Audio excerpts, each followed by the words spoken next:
Hello everyone, welcome to this session of Class 6 Mathematics, and I am your Anu from MathSchool.1. Last class we have been seeing the new chapter 6, that is understanding elementary shapes, and I have told you about the angles and how do we find reflex angles, obtuse, acute, and what are the type of lines, that is perpendicular lines, parallel lines, and the angles associated with them. Now in this class we'll continue with this further, and we'll also find out how do we measure angles, or how do we determine angles with respect to directions, and something regarding measuring angles with other techniques. Okay, so let's get started. Now the last class I have told you perpendicular lines and parallel lines. Parallel lines, the degrees is 0 degree or 180 degrees is a straight angle. It is known as straight angle. We can say the angle made by the parallel lines is 0 degrees, isn't it? Then for perpendicular lines it is 90 degree. And in the case of intersecting angles, I told you vertically opposite angles are equal. I have also demonstrated how do we find the unknown angles when one of the angles is given in the intersecting angles. So the other thing is, the next one is regarding intersecting lines with respect to parallel lines. That is, if a pair of parallel lines is given and there is a line which intersects these two parallel lines. Okay, so let us take the parallel lines to be L and M, and this to be P. The line P intersects the parallel lines L and M at 2 points Q and R. Okay, let us take it as Q and R. It intersects at points Q and R. So the line which intersects the parallel lines, two parallel lines L and M, that is the line P, is called the, let me write it here, it is called the transversal. What is it called? It is called transversal. The line P which intersects the parallel lines L and M is called the transversal. And with respect to the transversal, we will define angles formed by the transversal with the parallel lines. See, you can see angles are made. See, let us mark it as 1, this is 2, 3 and 4 in a cyclic order. This is 5, 6, 7 and 8. So there are 8 angles formed by the transversal with the parallel lines. Okay, so now let us define these angles. We know, I told you, in intersecting angles the vertically opposite angles are equal. So first we will take vertically opposite angles in the transversal and parallel lines. So which are vertically opposite angles? See, 1 and 3 are equal, 2 and 4 are equal. Likewise 5 and 7 are equal, and 6 and 8 are equal because they are vertically opposite angles. Okay. So these are vertically opposite angles, which are angle 1 and 3. See, angle 1 is equal to angle 3, I write it this way. Angle 2 is equal to angle 4.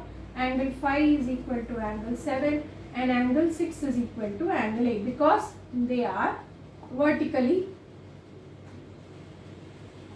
opposite angles. Okay. Now when you observe, see this 1, 4, 1 and 2, 2 and 3, 3 and 4. So let me take each pair separately.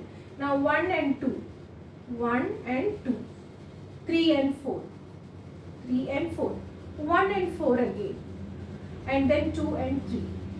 Now likewise 5 and 6, 7 and 8, 5 and 8, 6 and 7. See, what are these angles called? As I have explained you earlier, these angles are in straight lines and they are adjacent to each other. See, 1 and 2 are adjacent and they are in a straight line. Likewise 1 and 4 are adjacent angles and they are in a straight line. 2 and 3 are adjacent and they are in a straight line. They are adjacent to each other and they are in a straight line. So what are they called? I told you they form the linear pair. That is the sum of these two angles. 1 plus 2 will give you 180. Likewise 3 plus 4, 1 plus 4, 2 plus 3. All each gives 180. The sum of each will give you 180. Because they all form the linear pair. Okay. Because they all lie on the straight line and they are adjacent to each other. The two things you should remember is they lie on a straight line and they are adjacent to each other. So they form the linear pair. So the second thing we have defined. Now the third thing is, see the 2 and the 6. When you observe 2 and 6, I rub the rest of the angles. See just the 2 and 6. If you observe 2 and 6, these angles, 2 and 6 angles, they are formed in the same way with the transversal and the parallel line. See the transversal makes an angle. Transversal makes an angle at the top of the line, isn't it? So the same angles. So they are called angle 2 and angle 6 are called corresponding angles because they are made in the same way with both the parallel lines with the transversal. They are both made in the same way. Likewise, angle 3 and angle 7. If you rub this off and see angle 3 and angle 7 below the line. It is formed in the same way with the transversal, isn't it? So 3 and 7 are also corresponding angles. Okay. So likewise, you can see 4 and 8, 1 and 5. 1 and 5 are on the top of the line and 4 and 8 are on the bottom of the line. So these angles are also corresponding angles and these corresponding angles are always equal because they too have the same inclination because parallel lines, isn't it? So these two are parallel lines and the transversal is the single line which cuts the parallel line. So the angle 2 and 6 are same because they are formed in the same way, isn't it? They are corresponding angles, so they are equal. They have the same inclination. Likewise, 3 and 7 are equal, 1 and 5 equal, 4 and 8 equal because they all form corresponding angles, so they are equal. So corresponding angles you have understood. Now, look at these two angles. That is angle 1. Okay. So angle 1, this is angle 1 we have. The angle 1 and angle 5 here. What is it? Angle 1 and angle 5. So that is what we have said. Angle 1, angle 5, 4 and 8 are corresponding angles we have said. But see this angle 1 and angle 6. Okay. What is that angle 1 and angle 6? They are alternate exterior angles. What are they? Alternate. See 1 alternate. So they are not corresponding. 1 and 5 are corresponding because it is in the same side. But 1 and 6 are in the opposite direction. See 1 and 6. Okay. So these two are, see this and the angle 6. They are alternate exterior angles. Okay. So these two, how it will be?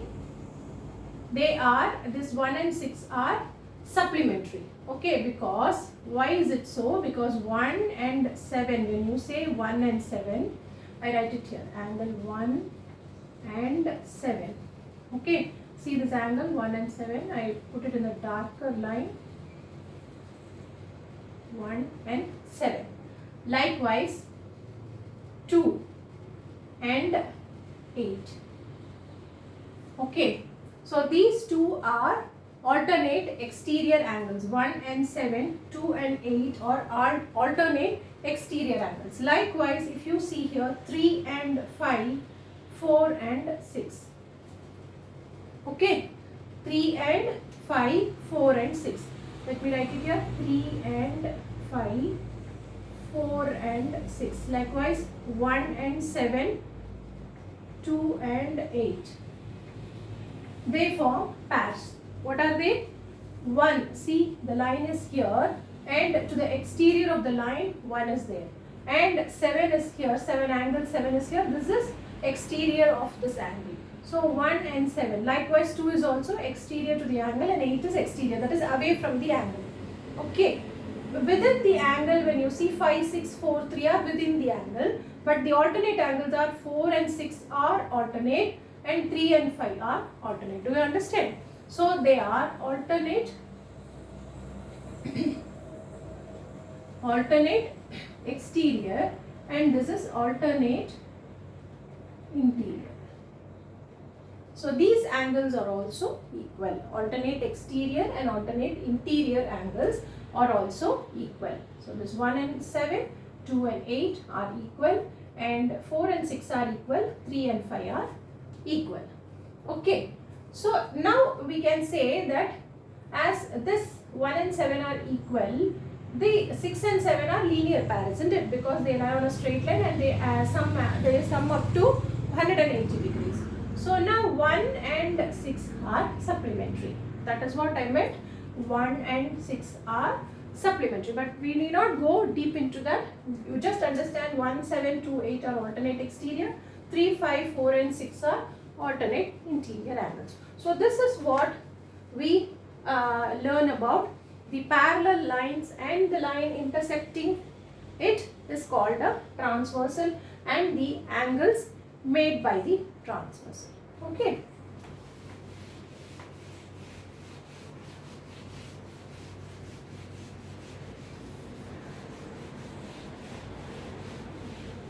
Now with the idea of opposite angles, adjacent angles, opposite angles, we will see shapes, that is polygons.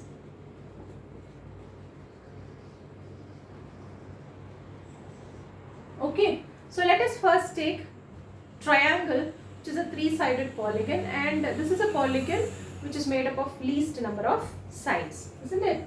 So let me name it A, B, C. We have a triangle like this. Okay, we can draw many types of triangles and we can name them too according to that. So let ABC be a triangle, and AB, BC and AC are sides of the triangle. We call them sides, and A, B, C are called vertices of the triangle, and angle A, angle B and angle C are angles of triangle. See, first we will see about the types of triangles based on their sides. Okay, so based on their sides we will see what are the types of triangles we have.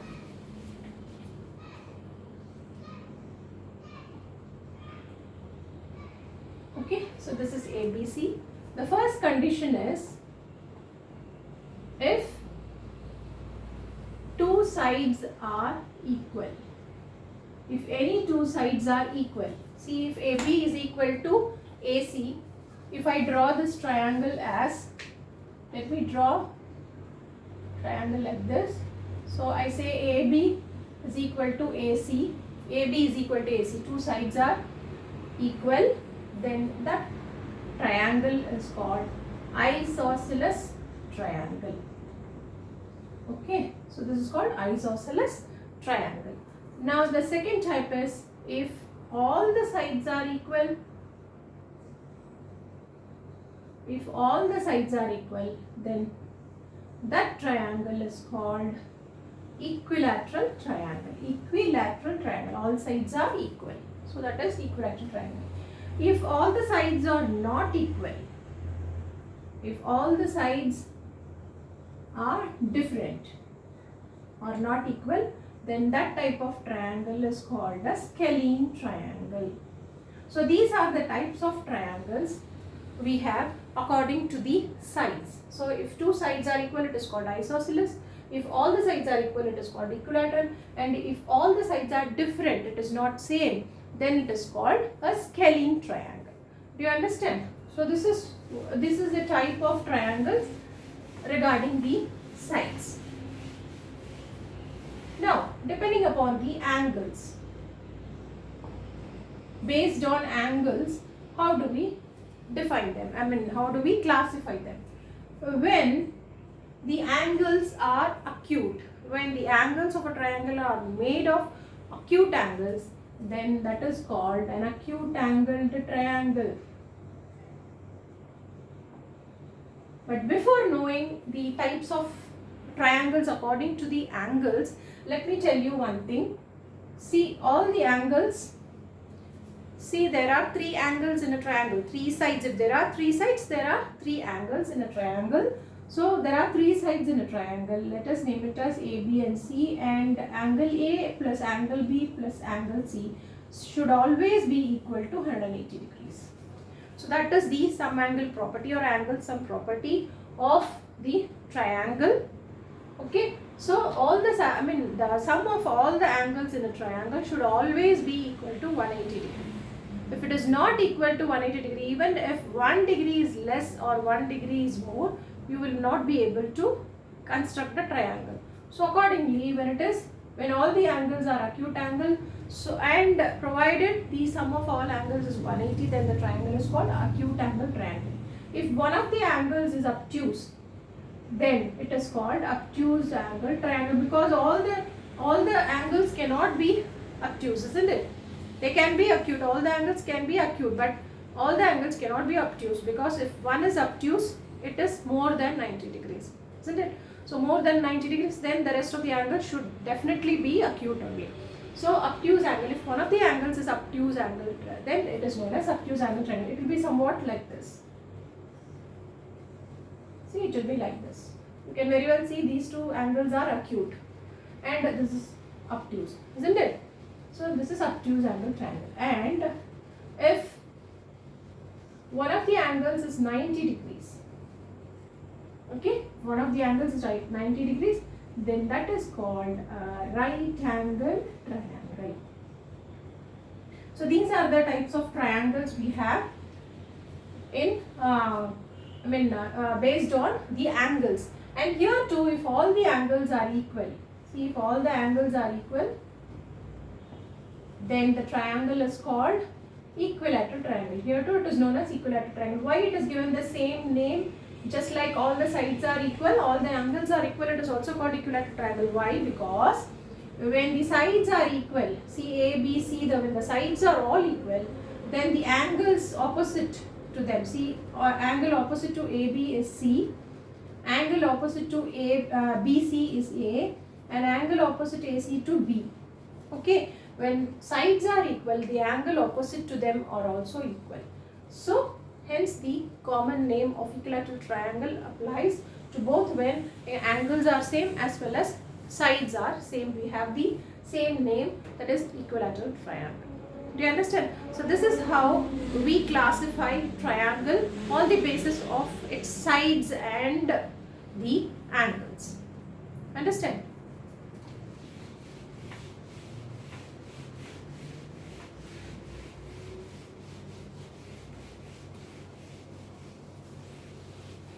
So in this class we have read about some lines and parallel lines, the lines, that is parallel lines, and the line intersecting it is called transversal, and the angles formed by the transversal with the parallel lines. We were able to learn about the intersecting angles, that is vertically opposite angles are equal, then corresponding angles we have seen, then alternate interior angles, alternate exterior angles we have seen. Then we also studied about the triangles, types of triangles, classification of triangles according to their sides and angles. So with this I end this class, and in the next class we will be seeing the same chapter, and we will be moving on to shapes, that is the next to triangles are quadrilaterals and polygons like pentagon, hexagon. We'll be learning that, and also along with it we'll be learning some three-dimensional objects too. Okay, so until then keep practicing, and it's Anu signing off for mathschool.1. Thank you.